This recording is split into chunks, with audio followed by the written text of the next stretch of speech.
Today I'll tell you the reason that why most of the small, mid-sized product companies are not known to youth and hence they are not popular. By popular, I mean that general masses do not know about them, as in your parents doesn't know.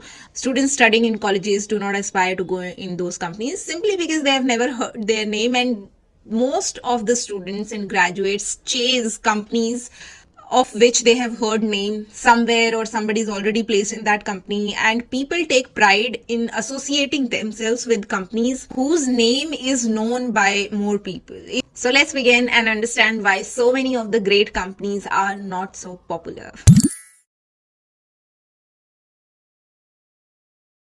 Number one reason is that they do not hire in bulk. Yes, that is the most important reason, I think, because companies who do bulk hiring, they hire in bulk mostly at a junior level, at graduate level. So to do that bulk hiring, they have to visit colleges, and some companies do visit colleges only to make their presence felt, only to get their brand name out there in the market. Yes, that is the truth. You must have seen yourself during placements. So many new companies would come up, or companies whose name is not that well known in the market. They would come up and just hire like one to graduate, one to student from the college, and you would wonder why they came if they just only wanted to hire like 1 or 2 person.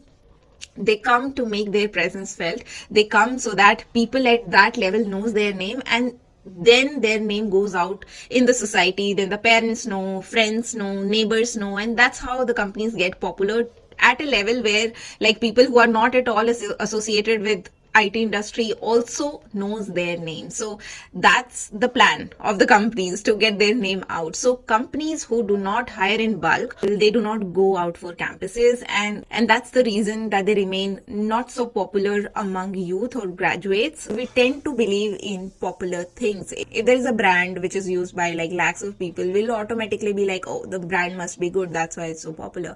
On the other hand, if there is a brand in the market which is relatively new and not known by people, then we'll stay away from using its product simply because nobody knows about it, so it must be bad. But that's a very dangerous criteria when it comes to your career, guys.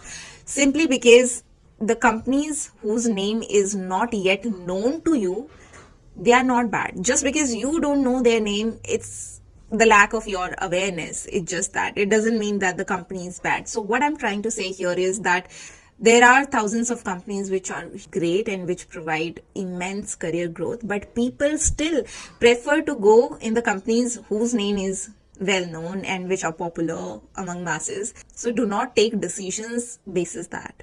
Do your own homework, do the research on the company, go by in what domain the company works, which is a product company, which is a service company, which company aligns with the kind of growth that you want in your career, with the kind of work that you want to do in your career. So simply do not follow what everybody is following blindly. Do not do that. Once you enter the industry and you work there, you will for sure know what is worth and what is not. But I'm just trying to convey that do not take your decisions basis the popularity of a company's brand name. Now, the second reason on the list is that these companies do not market themselves enough in the other markets, as in they market themselves for their business, and most of the IT companies have their businesses in other countries, mostly US and first world countries. That's where they get the most business. So they're popular there. They have clients there. People know about them there. But in our own country, in India, they might not be so well known to you because they do not spend money in marketing themselves here, because there's no use, there's no client. Only people who work in that particular industry and who are associated with that industry or domain or field are aware about those companies. That is another reason why these companies remain unknown to most of the people. Third reason is that these companies do not get much of word of mouth promotion like the other companies who visit campuses like they do, because as I said, student gets placed. If there are like 20,000 students studying in the college, they all will know about that company because that company has visited the campus, and then they'll tell the same to their parents, and then the neighbors, and that's how the whole society knows. But these companies do not get enough word of mouth because it's only their employees, and most of them are experienced people, so they do not talk much about it. I mean, they'll talk only to the relevant people about it, and maybe to their friends. Their friends might know in their circle. They are not going to go around and present their grand job on the social media in a way a graduate will. The younger one will obviously announce it on a bandwagon and will make sure that the whole world knows about it, while the experienced professional doesn't care much about it.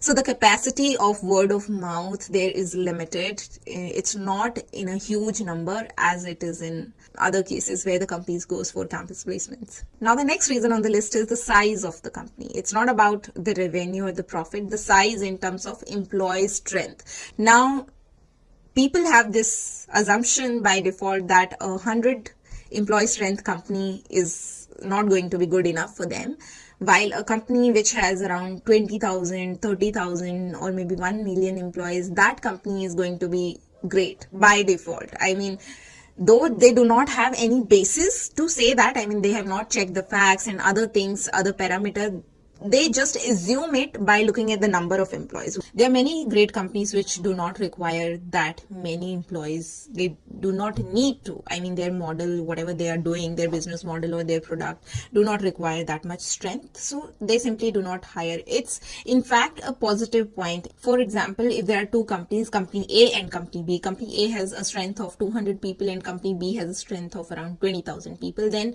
company A will have much better yearly hikes and promotions in comparison to company B. Company B will be able to give around 4%, 5%. If somebody performed really great, then maybe 10%. While on the other hand, company A will be able to give like 10%, 20% on an average. And if somebody performed really great, it can go up to 50% as well. So that's the bandwidth a company has when it's not so big in terms of employee strength. That money gets dissolved or divided, then you do not get much yearly hike. You will have to rely on switching jobs to get that money, to be very honest. On the other hand, if you're working in a small company, small as in the strength, employee strength is small, in such companies you can stay there for longer and can still get great money. So I suggest you all to do your own due diligence when you are accepting an offer, or most importantly when you are comparing two offers. One is of a small company and one is of a company where there are thousands, millions of employees. Do not go by the brand's popularity, or do not go by the assumption that if I know the name, if I've heard the name somewhere, then the company must be good. That's not the case. That's not the case in most of the cases. That's what I can say. I do not want to take the names of companies, but most of the companies which are famous among graduates, youngsters, they are okay. I'm not saying they are bad, but there are many great companies out there, and just aspiring for those 10-12 companies is not the entire world. Just look beyond those companies and try to find something else. I see a lot of youngsters and I get a lot of queries from them that if they are not able to get into these 10-12 companies, they feel that their career is just ruined. They are not able to start at a level they expected because that's the brand name they have decided for themselves.